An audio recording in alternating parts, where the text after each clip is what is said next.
As a person who does not like LeBron James, I'll have to say he's one of the better parts of this film.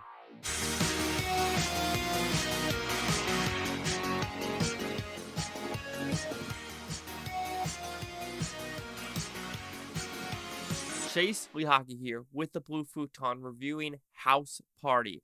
So what's this movie about? Pretty simple premise actually. You have two guys who are a part of a cleaning crew and they're fired, but they are cleaning LeBron James' house. They realize, you know what?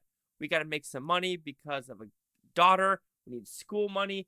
Parents are moving out of the house, so I just need cash. So why don't we throw a baller party at LeBron James' house? And does it happen? Yes. Does shit go down? So, did I like this film? Nah, I didn't really like this film. I thought it was super safe. It looked pretty cheap. The laughs just weren't there. And when the side characters are 100 times more entertaining than your two main characters, things just don't work out as well as they should. So let's talk about the positives of the film. I do think as the film looks, it looks okay. I mean, when you go into the Illuminati warehouse with Mark Cuban and Kid Cudi, like, that is pretty funny and just fun to watch. Very end with LeBron James, yes. Even though, like I said, I'm not the biggest fan of him, but he adds character and depth to the story. Yes, I know he produced it and he helped make this film. Is it his house? I really doubt it, but just the back half of the film is a lot better than the first half of the film. Also, the final positive, there's these three people that are mad because one of the guys stole Daisy's chain. And what the guy says is pretty funny. Like I said, the side characters have better dialogue, better moments than the two main characters, and it just happened that way. And I don't think that's supposed to happen in a movie like this, but it does. So like I said, the trios, I'm going to call them the three amigos, and we have LeBron James and Kid Cudi are the best part of this film. And that's really all I can say about the positives. The rest of this movie is just stale.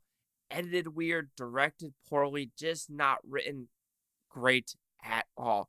For example, what do I mean by this? At the very beginning, there's a scene where one of the characters is eating Honey Nut Cheerios, and he's in the house with his parents. The way the camera is edited, the way the dialogue is said, it's like almost supposed to be laugh tracks in this film. It almost felt like it was supposed to be a made-for-TV sitcom, and they're waiting for the audience to laugh, and then cut the camera. Then the actor says something, and then laugh track, cut to another character. And that's how this film was edited, and it just didn't work on that level. Also, the house party element, where you expect shit to go down, I was expecting like Project X shenanigans to go down. No really oh shit moments happen in this film. You're like, yep, I know that's going to happen. I know that's going to happen. Then I know it's going to wrap around into this happening. Yes, some of the dialogue has LeBron James making fun of himself, but some of it is also like trying to put him on a pedestal. I understand that he's a producer. He's allowed to make fun of himself. He's allowed to put him on a pedestal. Sure, it's his money. He deserves it. He's a baller basketball player through and throughout. You cannot deny that he is one of the top, I would say, 5 basketball players of all time. Like, easy, no doubt about it. But I just don't like his attitude on Twitter and stuff like that. And playing victim. Bro, you're not a victim whatsoever. But speaking about this movie, yeah, it's just dull. It's boring. It's predictable. It looks cheap. It sounds cheap. Just everything about this film screams HBO Max. Like, this screamed HBO Max release. So I'm pretty shocked that Evil Dead Rises, how that movie looks, and that movie was going to go straight to HBO Max, and how this movie looks and sounds, that was never on the docket to go to HBO Max. Really? So I don't know what happened with this film. You could tell they probably didn't have a lot of budget. They didn't have a lot of time. So they went quick. They couldn't do that shenanigans they wanted to do because, like I said, there's no budget. House party. This is a party which I would have been like, nah, I'm good, fam. I'm good. And seriously, what does cap mean? When someone says cap, what does that mean? Maybe I'm just too white. House party will receive a 1.5 out of 5 futons equals at 30%. Let's see the critics and user scores gave this one. So critics a 26% with 27 of them. Audience score is 61% with plus 50. Critic consensus: keeping the basic outline but almost entirely forgetting the original's sense of fun.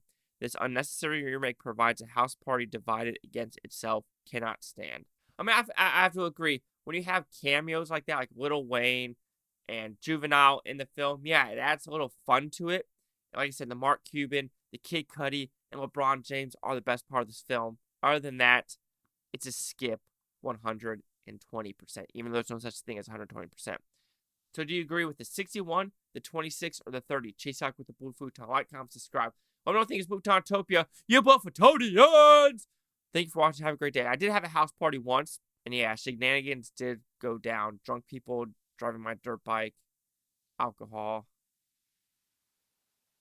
you know, dumb shit.